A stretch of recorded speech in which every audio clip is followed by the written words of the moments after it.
안녕하십니까. 네, 귀한 특송 감사드립니다. 하나님의 사랑은 마치 큰 호수와 같아서 우리가 거기서 아무리 이 물을 받았어도 끝이 없는 그런 수원지와 같습니다. 날마다 십자가에 나타난 하나님의 사랑을 묵상하고 그 샘물을 충분히 덧입기를 기도합니다. 오늘 말씀의 제목은 원수를 사랑하라입니다. 원수를 사랑하라. 말씀 누가복음 6장 17절부터 49절 금방 우리가 읽었죠. 요절 35절인데요. 35절을 같이 한번 읽겠습니다. 35절 시작. 오직 너희는 원수를 사랑하고 선대하며 아무것도 바르지 말고 구워주라. 그래야면 너희 상이 클 것이요 또 지극히 높으신 이의 아들이 되리니 그는 은혜를 모르는 자와 악한 자에게도 인자하시니라. 잠시 기도하죠. 하나님 아버지, 예수님을 허락하시고 그의 피를 흘리사 우리의 모든 죄를 사하시고 그의 부활을 통해서 우리의 영원한 생명을 주신 우리 하나님께 감사와 찬송을 돌려드립니다. 이 주님의 사랑을 생각할 때마다 우리의 심령에 넘치는 주님의 사랑이 생깁니다. 날마다 이 주님의 사랑을 덧입게 하시고 우리가 사랑이 부족하나 날마다 사랑이 더 많은 사랑의 사도들로 성장하도록 축복하시길 간절히 기도합니다. 이 시간에 귀한 종들과 주님께 예배드리는 시간에 생명의 말씀을 받기 원합니다. 사람의 말로 받지 아니하고 하나님이 주시는 말씀으로 받게 하시고 이 종을 주의 도구로 사용하여 주십시오. 감사드리고 우리 주 예수님의 이름으로 기도하였습니다. 아멘.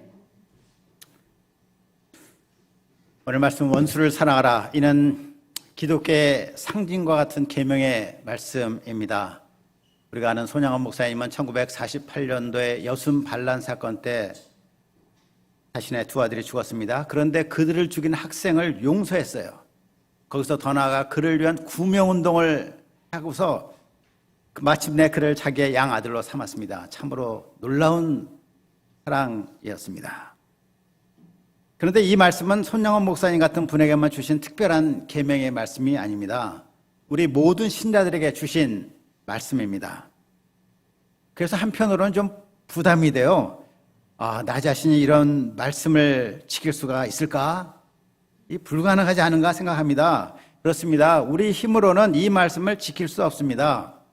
그런데도 예수님은 이를 아시고도 계명의 말씀을 주십니다.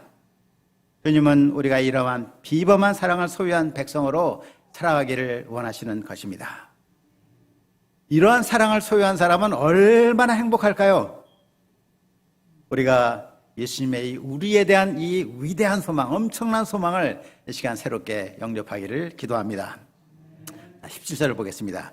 예수께서 그들과 함께 내려오사 평지에 서시니 그 제자의 많은 무리와 예수의 말씀을 듣고 병고침을 받으려고 유대 사방과 예루살렘과 두로와 시돈의 해안으로부터 온 많은 백성도 있더라. 자, 지난 강의를 좀 생각하면 예수님은 산 위에서 12사도를 세우셨죠. 예수님은 12사도를 데리시고 어느 산속 깊은 곳으로 가서 지식을 전수하는 교육을 하지 않으셨어요. 평지에 내려오셨습니다. 평지는 어떤 곳입니까? 사람들이 많은 곳이죠. 사람들이 많은 곳에서 예수님이 그들을 도우면서 제자들을 교육시키기 원하셨습니다.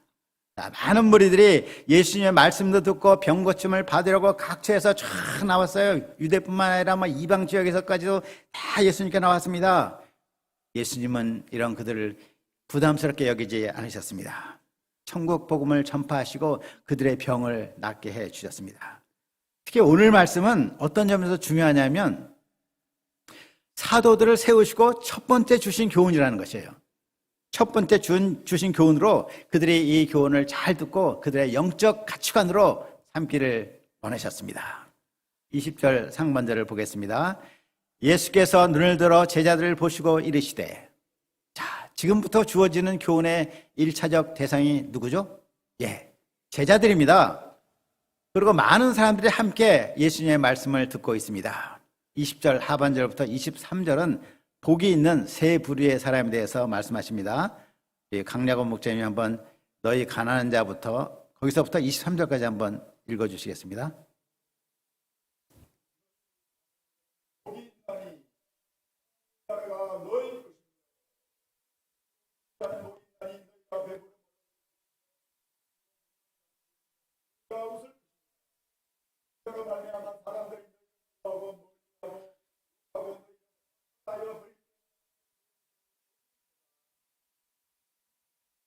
예, 감사합니다.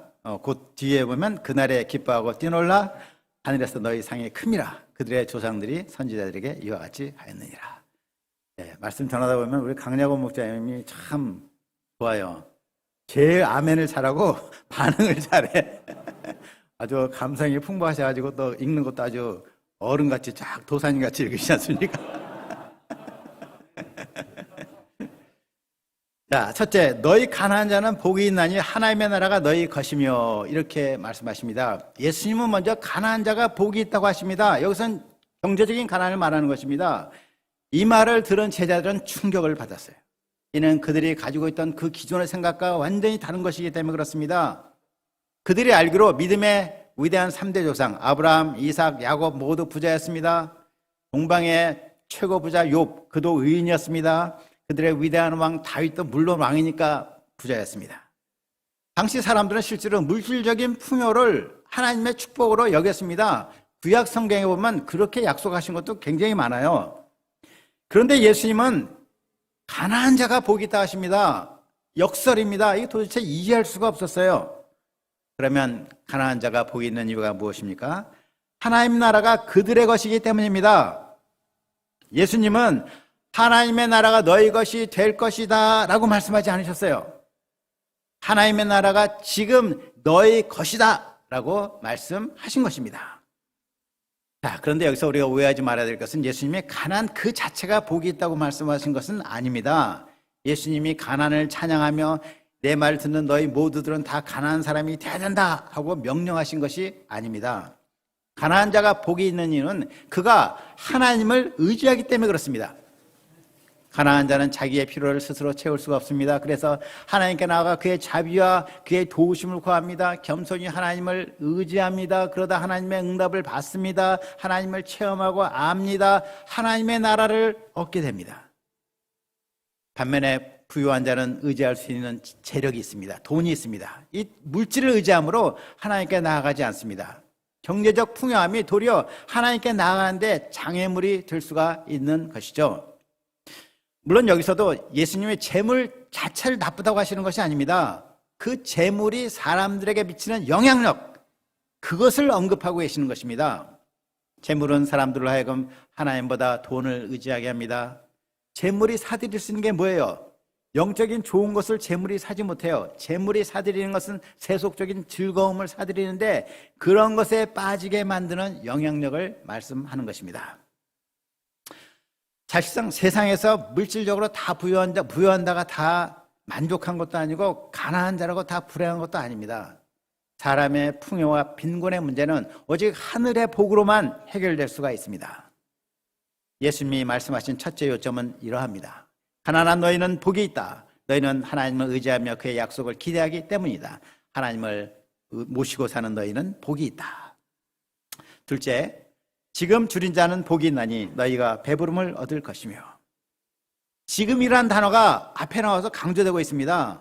지금은 줄이고 있지만 머지않아 배부름을 얻을 것입니다. 반면에 지금 배부른 자들은 이 세상의 좋은 것을 맛보며 살고 있습니다. 그들은 부족함이 없습니다. 아쉬움이 없습니다.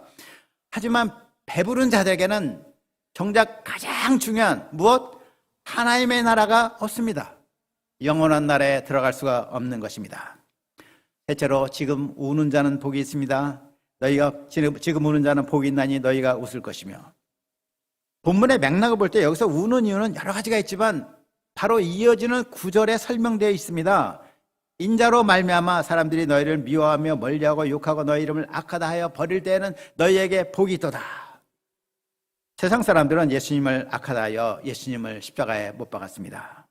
이런 세상은 예수님을 따르는 신자들을 미워합니다. 신자들을 멀리하고 욕하고 가정이나 공동체에서 쫓아냅니다. 그래서 신자들은 아픔과 외로움에 울 수밖에 없습니다. 그러나 이러한 때 그들에게 복이 있습니다. 그 이유가 무엇입니까? 이는 그들에게 하늘에서 상이 크기 때문입니다. 예수님이 말씀하시는 요점은 이러합니다. 나를 믿는 것으로 인해서 고난당하는 너희는 복이 있다. 왜냐하면 하나님이 너희를 받아주시며 큰 상을 주시기 때문입니다. 그러므로 그런 고난을 당할 때 울지 말고 도리어 기뻐하고 뛰놀라 하십니다. 자, 그럼 이상에서 강조되고 있는 복이 있다는 것이 무슨 뜻일까요? 복은 헬라어로 마카리오스인데 이 단어의 뜻은 환경이 지배할 수 없는 영혼 속에서 솟구치는 내적 환희라고 말할 수 있어요. 좀 길죠? 쉽게 얘기하면 상황에 관계없이 나의 내면에서 용솟음 치는 게 있는데 그것이 뭐냐면 만족, 기쁨, 행복, 안일, 안락, 평화, 절대 기쁨 이런 것이 쫙 나온다는 것입니다. 그래서 어떤 상황에서도 항상 하늘의 복을 누리는 사람입니다. 이러한 복을 어떻게 누리는 것일까요? 이는 그가 하나님 나라를 소유하고 있기 때문에 하나님의 상급을 믿기 때문에 그 믿는 믿음에서 얻고 누리는 것입니다. 이 땅에서 이런 복을 소유하고 누린 사람이 바로 천국 백성입니다. 예수님은 무엇보다 이 사도들이 제자들이 무슨 일을 하기 전에 바로 이러한 내적인 복을 누리는 사람들이 되기를 원하셨습니다. 자, 그러나 24절을 보겠습니다. 그러나 화 있을진저 너희 부요한 자여 너희는 너희의 위로를 이미 받았도다. 여기서 말하고 있는 부요한 사람들은 어떤 자들일까요? 그들은 세례요한이 책망한 대로 가난한 자에게 옷 한 벌도 나눠주지 않은 사람들입니다. 어리석은 부자의 비유에 나오는 것처럼 자기 창고에 자기 일락을 위해서 재물을 쌓아두는 사람입니다. 예수님은 이런 부자들이 하나님 나라에 들어가는 것은 이 낙타가 바늘구멍에 들어가는 것보다 더 어렵다고 그랬어요. 이들에게는 화가 있습니다. 그러나 모든 부자들에게 다 화가 있는 것은 또 아닙니다. 경제적으로 여유 있는 사람이라 할지라도 이웃의 배고픔에 관심을 기울이는 사람이 있습니다. 자신의 풍요를 나누는 사람들이 있어요. 그런 사람들은 복이 있습니다. 누가복음 19장에 나오는 삭개오를 보십시오. 그는 매우 부유한 자였습니다. 그러나 회개하고 자기의 재산을 가난한 자들에게 나누어 주었어요. 구체적인 회개의 삶을 통해서 아브라함의 자손이라는 인정을 받았습니다. 구원을 받았습니다. 25절입니다. 화 있을진저 너희 지금 배부른 자여 너희는 줄이리로다. 화 있을진저 너희 지금 웃는 자여 너희가 애통하며 울리로다. 예수님은 배부른 것이나 웃는 것을 반대하시는 것은 아닙니다. 이 배부른 것, 웃는 것은 하나님이 우리에게 주신 선물이에요. 좋은 것입니다. 예수님이 말씀하시는 웃는 자는 이어지는 구절을 보면 모든 사람의 칭찬을 받아서 웃는 자들입니다. 그런 자에게 화가 있습니다. 물론 사람들에게 칭찬을 듣는 것은 나쁜 일이 아닙니다. 우리는 선한 일을 행해서 하나님과 사람 앞에서 은총과 귀중히 여김을 받아야 돼요. 잠언서 3장 4절입니다. 하지만 모든 사람에게 칭찬을 받는 데는 문제가 있는 것입니다. 왜냐하면 모든 사람의 기준이 다르기 때문에 각각에 맞는 기준에 따라 말과 행동을 해야 되기 때문에 그렇습니다. 바울은 갈라디아서 1장 10절에서 말합니다. 이제 내가 사람들에게 좋게 하라 하나님에게 좋게 하라 사람들에게 기쁨을 구하랴 내가 지금까지 사람의 기쁨을 구하였으면 내가 그리스도의 종이 아니라. 하나님의 진리보다 사람들의 칭찬을 쫓는 자는 결국 그 끝에서 화를 당하게 됩니다. 하나님의 백성은 사람들의 인기를 구하지 않습니다. 사람들의 인기를 구하지 않습니다. 사람들의 인기는 아무 소용이 없어요. 그 칭찬도 진심에서 나온 것이 아니고 칭찬하는 그 사람도 사라지게 되어 있습니다. 어떤 상황에서도 하나님 한 분을 영화롭게 애쓰자 하고자 애쓰는 사람, 그런 사람이 하나님이 축복하시는 사람, 곧 복된 사람인 것입니다. 27절, 28절입니다. 그러나 너희 듣는 자에게 내가 이르노니 너희 원수를 사랑하며 너희를 미워하는 자를 선대하며 너희를 저주한 자를 위하여 축복하며 너희를 모욕하는 자를 위하여 기도하라. 이 말씀은 지금도 그러지만 그 당시에는 더욱더 아주 충격적인 말씀이었습니다. 당시 사람들은 내 이웃은 사랑하고 내 원수는 미워해도 된다고 그렇게 배웠어요. 그런데 예수님은 율법의 진정한 정신은 원수 갚는 것이 아니라 무엇이다? 사랑하는 것이라고 가르쳐 주시는 것입니다. 우리도 주님의 제자로 살고자 할 때 원수들이 생깁니다. 예를 들어 집안 식구가 때로 원수가 될 수 있습니다. 일시적으로. 사랑의 대상인데. 믿음의 생활을 하다 보면 그렇습니다. 어떤 자매님은 교회에 다닌다는 이유 때문에 집에서 쫓겨났습니다. 어떤 형제는 제사를 지내지 않는다는 이유로 슉 재떨이에 맞아갖고 이마가 깨어지기도 했습니다. 우리가 미움받고 모욕당할 때 참기 어렵습니다. 그대로 갚아주고 싶습니다. 그러나 주님께서 어떻게 하라고 하십니까? 그들을 사랑하고 축복하고 위해서 기도하라고 하십니다. 예수님은 원수를 사랑하는 본을 보여주셨습니다. 자기를 십자가에 못 박는 원수를 용서하셨고 그들을 축복하셨습니다. 스데반도 이 주님의 사랑을 던져봤습니다. 자기에게 돌을 던지는 원수들을 위해서 무릎 꿇고 큰 소리로 기도했습니다. 주여, 이 죄를 저들에게 돌리지 마옵소서. 29절입니다. 너희 이 뺨을 치는 자에게 저 뺨도 돌려대며 내 겉옷을 빼앗는 자에게 속옷도 거절하지 말라. 와, 엄청난 말씀이죠. 여기서 뺨에 해당하는 이 헬라어는 시아곤이라는 말인데 이는 턱이나 턱뼈를 말하는 말입니다. 그래서 이 구절은 이 뺨, 치크를 이렇게 때리는 정도가 아니라 이 턱뼈를 갈기는 것, 이런 걸 말하는 것이에요. 여러분들이 만일에 이렇게 뺨을 맞으면 어떻습니까? 이 마지막 첫째 나타나는 현상이 입이 벌어져요. 둘째가 뭐죠? 눈에서 별이 보여요. 셋째는 뭐냐면 생각이 하얘져요. 아무 생각도 없어.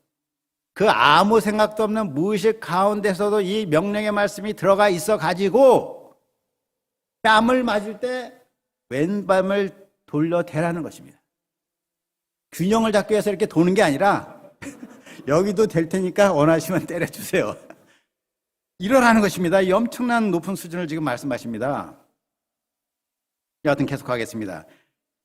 출애굽기 22장 26절과 24장 신명기 24장 13절에 의하면 이 다른 사람의 겉옷을 전당 잡게 되면 그날 해가 지기 전에 돌려주라고 말씀하고 있습니다. 왜냐하면 팔레스타인은 거기는 아주 낮과 밤의 일교차가 커서 밤에는 이 겉옷을 이불 삼아 덮고 자야 되었기 때문이었습니다. 그래서 겉옷이 없는 사람은 밤의 추위로 인해서 큰 고통을 당했습니다. 그런데도 예수님은 겉옷을 빼앗는 자에게 저항하지 말라고 하십니다. 도리어 속옷도 벗어서 주라고 하십니다. 30절을 보겠습니다. 내게 구하는 자에게 주며 내 것을 가져가는 자에게 다시 달라 하지 말며, 이 말씀을 하시는 의도는 보상을 기대하지 말고 거저 주라는 것이죠. 실상 우리는 이 땅에 태어날 때 아무것도 갖고 태어난 것이 없어요. 모든 것을 하나님께로부터 다 받았습니다. 그러므로 우리가 하나님께 돌려드리는 그런 심정으로 구하는 자에게 주라는 것입니다. 물론 예수님은 강도의 폭행을 방관하라거나 절도자의 손을 제지하지 말라는 의미로 이런 말씀을 주신 것은 아닙니다. 다만 이해 타산에 급급해서 소중한 영혼의 상처를 입히지 말라는 것입니다. 순수한 사랑으로 구제하라는 것입니다. 31절을 보겠습니다. 남에게 대접을 받고자 하는 대로 너희도 남을 대접하라. 이는 모든 기독교 윤리의 기초가 되는 말씀입니다. 그래서 골든 룰, 황금 율이라고 부릅니다. 자, 우리는 어떠합니까? 칭찬받기는 좋아하면서 칭찬하는 데는 인색합니다. 무시당하는 것은 아주 싫어하면서 무시하기 잘합니다. 비판받기를 싫어하는데 비판하는 데는 선수입니다. 국가대표입니다. 이러한 본성 때문에 사람들은 끊임없이 갈등합니다. 문제가 생기면 주위 사람들을 원망합니다. 그러나 우리는 대접받고 싶은 대로 먼저 대접을 해야 됩니다. 인정받고 칭찬받고 싶은 대로 인정해주고 칭찬해 주어야 되는 것입니다. 32절입니다. 너희가 만일 너희를 사랑하는 자만을 사랑하면 칭찬받을 것이 무엇이냐? 죄인들도 사랑하는 자는 사랑하니라. 신자들이 실천해야 될 사랑이 불신자들의 사랑과 다른 점이 무엇입니까? 세상 사람들은 자기를 사랑하는 사람을 사랑해요. 돈을 빌려줄 때도 이자 받을 생각하고 돈을 빌려줍니다. 신자들이 세상 사람들 같이 그와 같이 한다면 그것은 참 사랑이라고 할 수 없습니다. 그러므로 우리는 어떻게 해야 됩니까? 35절 상반절을 보겠습니다. 같이 한번 읽겠습니다. 클 것이요까지 읽겠습니다. 클 것이요. 시작. 오직 너희는 원수를 사랑하고 선대하며 아무것도 바라지 말고 꼭 주라. 그래야면 너희 상이 클 것이요. 예. 우리는 원수를 사랑하고 선대해야 됩니다. 그럴 때 우리의 상이 큽니다. 우리가 어느 정도로 악한 자에게 선을 베풀어야 되는 것입니까? 35절 하반절 36절입니다. 또 지극히 높으신 이의 아들이 되리니 그는 은혜를 모르는 자와 악한 자에게도 인자하시니라. 너희 아버지의 자비로우신 같이 너희도 자비로운 자가 되라.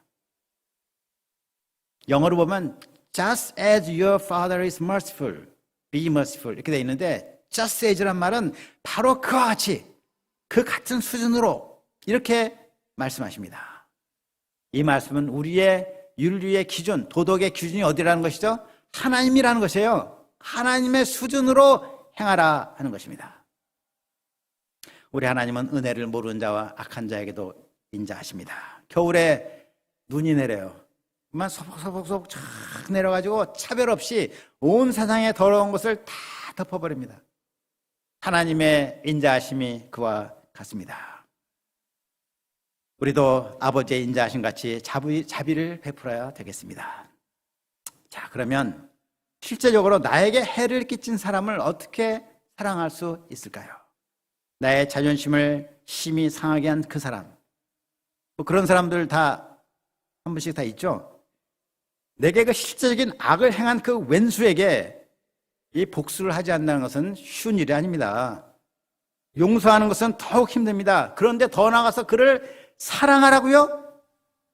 그가 지금도 계속해서 나를 힘들게 하는데 어떻게 사랑할 수 있단 말입니까? 아, 이런 그를 사랑하라는 말씀은 너무 심하시네요 하는 마음이 들어요. 그렇지 않습니까?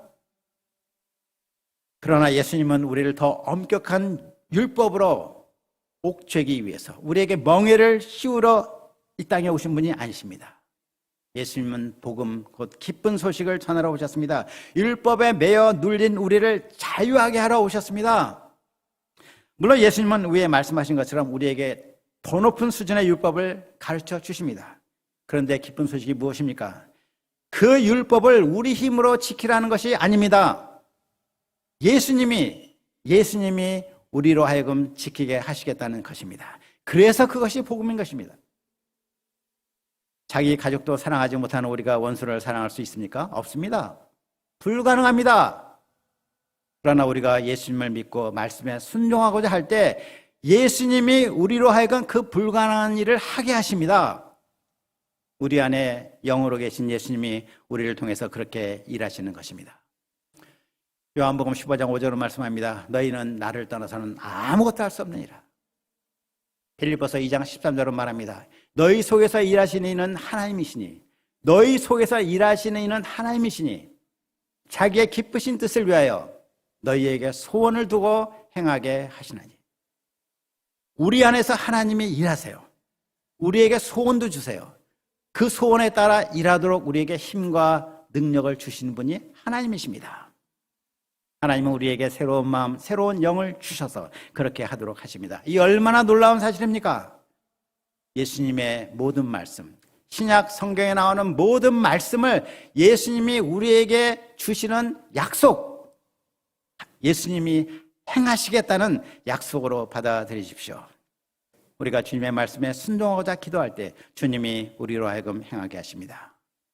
그러므로 우리는 내 힘으로 신앙생활을 하지 않고 내 안에 항상 계시는 예수님을 의지하는 법을 날마다 배워야 됩니다. 예수님을 의지하는 사람은 원수도 사랑하게 됩니다. 자, 그럼 37절을 보겠습니다. 비판하지 말라. 그리하면 너희가 비판을 받지 않을 것이요. 정죄하지 말라. 그리하면 너희가 정죄를 받지 않을 것이요. 용서하라. 그리하면 너희가 용서를 받을 것이요. 이 말씀은 물론 아무런 비판도 하지 말라는 의미는 아닙니다. 사람은 누구나 판단을 하면서 삽니다. 뿐만 아니라 우리 모임이나 이 사회가 발전하기 위해서는 항상 건설적인 비판을 하는 것이 필요합니다. 본문에서 비판한다는 것은 영어로 judge로 되어 있는데 이는 재판장의 자리에 앉아서 죄인을 판단하는 것을 의미합니다. 자기는 의롭다고 여기며 심판하는 것입니다. 그러면 왜 우리가 다른 사람을 비판하면 안 될까요? 두 가지 이유가 있습니다. 첫째는 이는 우리가 그 사람의 사정을 정확히 알지 못하기 때문에 그렇습니다. 우리가 아는 것은 겉으로 나타난 피상적인 것, 이 사각형 안에 들어간 그 외적인 것만 알 뿐이에요. 그 사람이 어떻게 해서 그런 과정에 도달했는가를 우리는 몰라요. 특히 그 사람의 내면의 그 동기가 무엇인가를 모릅니다. 하나님은 우리의 중심을 보시는 분이십니다. 우리는 상대방을 비판할 만한 충분한 정보가 없습니다. 그러므로 우리는 비판할 수가 없습니다. 두 번째로는 우리가 같은 죄인으로서 다른 사람을 비판할 자격이 없는 것입니다. 사람의 모든 사정을 속속이 다 알고 공의로우셔서 판단하실 수 있는 유일한 분은 오직 하나님 한 분이십니다. 그러므로 비판하는 것을 하나님께 맡겨야 됩니다. 38절을 같이 한번 읽어보겠습니다. 주라, 시작. 주라, 그리하면 너에게 줄 것이니 곧 후이 되어 누르고 흔들어 넘치도록 하여 너에게 안겨주리라. 너희의 헤아림은 그 헤아림으로 너희도 헤아림을 도로 받을 것이나. 우리가 하나님께 드리거나 다른 사람을 구제하기 위해서 주면 하나님은 우리가 준 것 그 이상으로 이렇게 돌려주세요. 반드시 돌려주세요. 그러므로 우리가 하나님께 드리거나 다른 사람에게 주는 것은 아주 수지 맞는 장사입니다. 물론 우리가 얼마를 헌금했다, 누구에게 얼마를 주었다고 해서 하나님이 바로 이튿날 그 이상으로 우리에게 캐시백 주시는 건 아니에요. 하나님 보시기에 가장 좋은 시점에 가장 좋은 방법으로 넘치게 채워주십니다. 영적으로 풍성하게 해주십니다. 가족 사랑과 형제 우애를 주십니다. 무슨 일인지 형통하게 하십니다. 아, 나는 왜 이렇게 모든 게 잘 되지? 여러분들 그런 때 있으지 않으세요? 나는 이렇게 하는 것마다 잘 돼. 많은 사람이 앞으로는 벌지만 뒤로 새는 것을 알지 못해요. 하나님께서는 뒤로 새지 않도록 막아주십니다. 그래서 결과적으로 우리로 풍성한 복을 받아 누리게 하십니다. 39절입니다. 맹인이 맹인을 인도할 수 없습니다. 그랬다가는 둘 다 구덩이에 빠집니다. 제자가 그 선생보다 높지 못합니다. 그러나 무릇 온전하게 된 자는 그 선생과 같습니다. 여기서 온전하게 된 자라는 것은 영어로 fully trained 해서 충분히 훈련 받는 것을 말합니다. 이는 제자들에게 큰 소망이 되는 말씀입니다. 곧 그들이 현재는 맹인과 같이 분별력이 없지만은 그러나 충분히 훈련을 받으면 그들도 예수님의 수준에 이를 수 있다는 것입니다. 반면에 그들이 사도라는 타이틀만 즐기고 영적 훈련을 받지 않으면 어떻게 됩니까? 자기들뿐만 아니라 다른 사람도 구덩이에 빠뜨리는 그러한 결과를 초래합니다. 예수님의 제자로 부르심 받은 우리는 부지런히 영적 훈련을 받아야 되겠습니다. 훈련을 사랑하는 사람은 끊임없이 성장합니다. 여러분, 성장의 기쁨을 누려야 됩니다. 저는 집에 가면 제 방이나 거실에 한자 성어 4자가 이렇게 걸려 있습니다. 그게 뭐냐면 용맹정진. 용맹스럽게 앞을 보고 쫙 진전한다 이 말입니다. 영적 소원, 예수님을 바라보고 용맹스럽게, 용맹이라고 해서 감정적으로 용맹이 아니라 내적 용맹을 말합니다. 내적인 용맹을 가지고 예수님을 향해서 정진해 나가는, 네, 그 말씀을 제가 늘 기억합니다. 훈련을 받지 않는 사람은 자기 눈 속에 들보가 있으면서 형제의 눈 속에 있는 티를 빼려고 하는 것과 같습니다. 못된 열매 맺는 좋은 나무가 없고 또 좋은 열매 맺는 못된 나무가 없습니다. 사람들은 흔히 다른 사람이 자기를 어떻게 보느냐에 관심이 많아요. 그러나 다른 사람이 자기를 어떻게 보느냐 안 보느냐는 것은 전혀 중요한 게 아니에요. 그런 거 forget, 잊어버리세요. 시간 낭비입니다. 다른 사람이 나를 어떻게 보든 내가 그것보다 어떤 나무냐 하는 것이 중요한 것 아니겠습니까? 내가 만일 포도나무라면 포도나무입니다. 다른 사람이 나를 뭐 가시나무 하든 그건 당신들 문제지, 나는 포도나무입니다. 우리는 하나님 보시기에 선한 나무, 선한 사람이 되어야 되겠습니다. 어떻게 그렇게 될 수 있습니까? 45절입니다. 같이 한번 45절, 중요한 말씀입니다. 45절 읽겠습니다. 시작. 선한 사람은 마음에 쌓은 선에서 선을 내고 악한 자는 그 쌓은 악에서 악을 내나니 이는 마음에 가득한 것을 입으로 말하라. 우리는 늘 마음에 선한 것을 쌓고자 내면을 훈련해야 됩니다. 선한 것이 무엇이죠? 세상에 선한 것이 무엇이에요? 예수님이 선한 것입니다. 예수님의 말씀이 선한 것입니다. 예수님의 아름다운 풍성과 그의 겸손과 인격과 사랑을 채우고 예수님의 진리의 말씀을 채우고 꽉꽉 눌러서 채우면은 그 사람이 말하든 행동하든 생각하든 무엇인지 거기서 나오는 거예요. 내면을 채우는 삶. 제자의 삶의 초점은 언제나 외적인 것이 아닙니다. 외적인 것에 속지 마세요. 제자의 삶의 초점은 언제나 내면적인 것입니다. 외적인 것은 내면적인 삶의 자연스러운 결과예요. 그건 시간 되면 자연히 나타나는 것입니다. 우리가 언제나 내면을 잘 관리하고 내면에 선을 쌓는 지혜로운 삶을 살기를 기도합니다.